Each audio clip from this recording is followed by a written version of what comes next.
I'm EmmaKate Austin with GALvanize, and I couldn't be more excited to be talking to Jenny Vrentas, senior writer for Sports Illustrated in the MMQB. So, Jenny, we all know what you do and how amazing you are at it. You're just an incredible journalist. But if I wanted to know more about who you are, where would I start?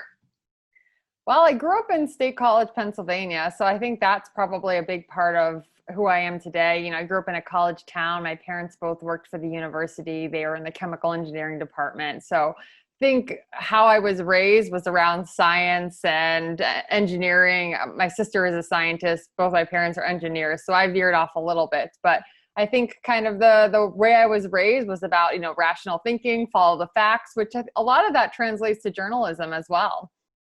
So yeah, you really blazed your own trail as a sports journalist. So how hard was it to kind of go against that family tradition of science and do something totally different?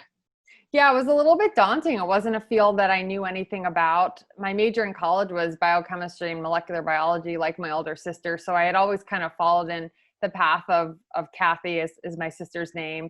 And then when I was a freshman at Penn State, the spring of my freshman year, I decided to write for the student newspaper just kind of for fun as an activity. And I really enjoyed writing, being able to talk to people, tell stories that spread around the campus. And so, just the feeling of picking up a newspaper and seeing your article in there was a really neat thing to kind of experience. And I just got hooked on journalism from there. Was it hard for your family to accept, or were they, happy for whatever path you wanted to take? Yeah, I mean, they have always been big supporters. They read all my articles in the newspaper, very engaged. Even my parents live in Pennsylvania. When I wrote for a newspaper in New Jersey, the Star Ledger, my mom would get the electronic subscription online so she could see the newspaper version of the articles, not just what was posted online. I mean, I think it was a big change for them too. They didn't know what to expect. They certainly would know how to advise me on a science career, picking a grad school to study science. Those were paths that everyone else in my family had followed. So I think it was a little bit of getting used to. And I had to figure out some of it on my own because this wasn't a direction that anyone in my family had gone. But I think there was some excitement to that of kind of forging a new path and trying something a little different. Definitely.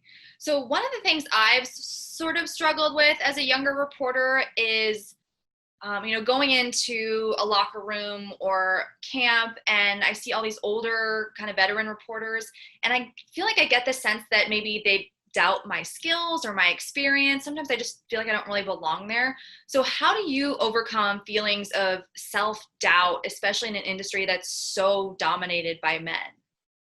Yeah, I mean, I still have a lot of feelings of self-doubt. And I think it comes from the fact that being a woman in this industry, there's a higher burden of proof is how I always put it.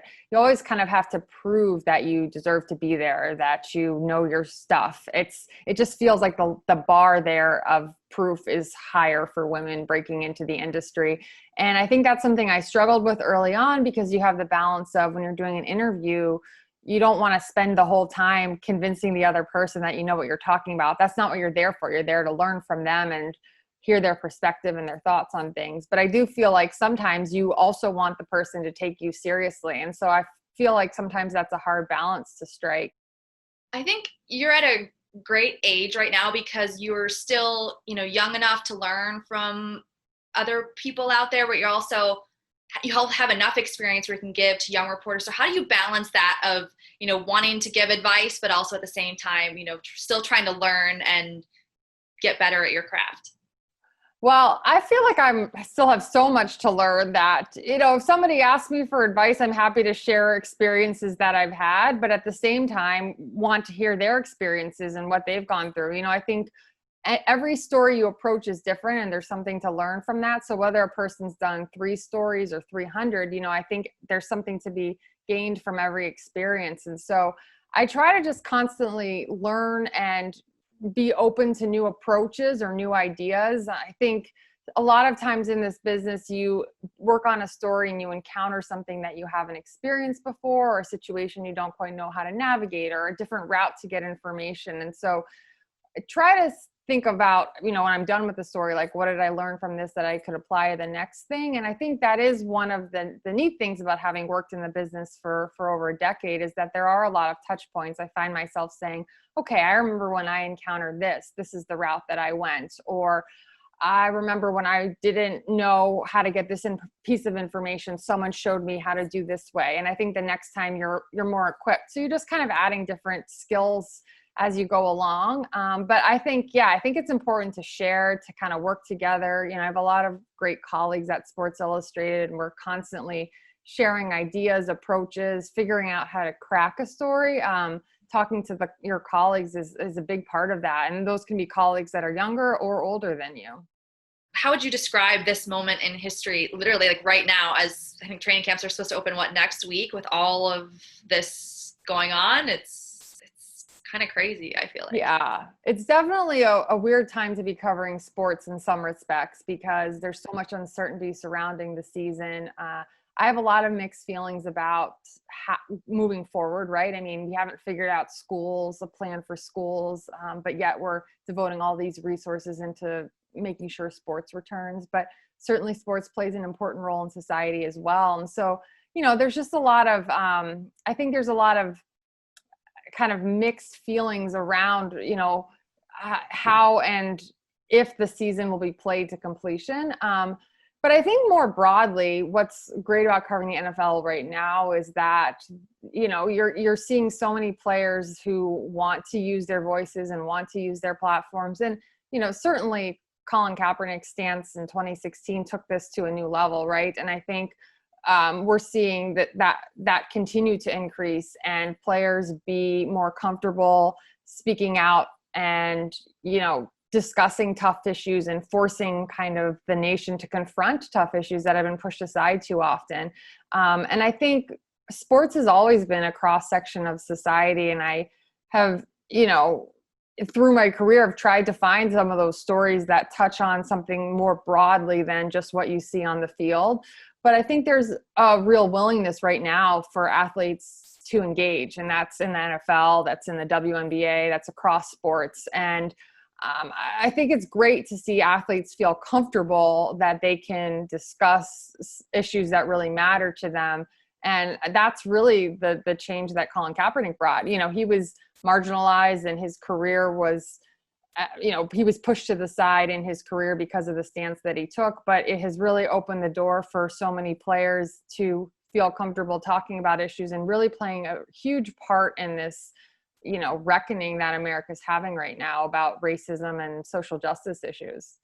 For sure. And along those same lines, when you talk about using a platform, so how do you yourself as a journalist who, are supposed to remain kind of objective and whatnot, but also with all of this going on, how do you kind of walk that line of, wanting to share your beliefs or what your experience is with also trying to, be objective and tell stories in the NFL?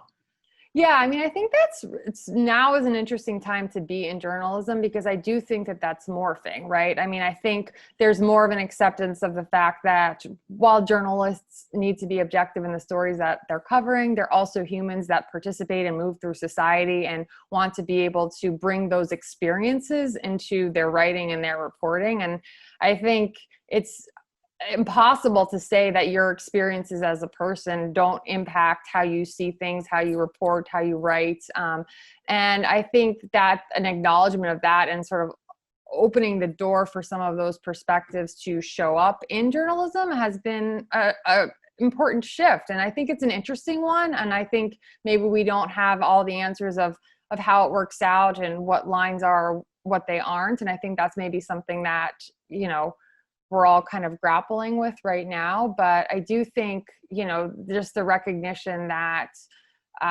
there are issues that are important, and, there are ideological beliefs that define who you are as a person, and, that impacts how you view stories. I think that's an okay thing to admit. Jenny, I thank you so much for taking the time to be part of this series. I think it's just so cool to get to learn more about who you are, because again, we've all read some of your incredible work for Sports Illustrated and MMQB. And I just really appreciate you opening up and taking the time to speak with me. And I really do appreciate it. And I'm excited to share this with everyone. No, great questions. It was great talking with you today. I appreciate it.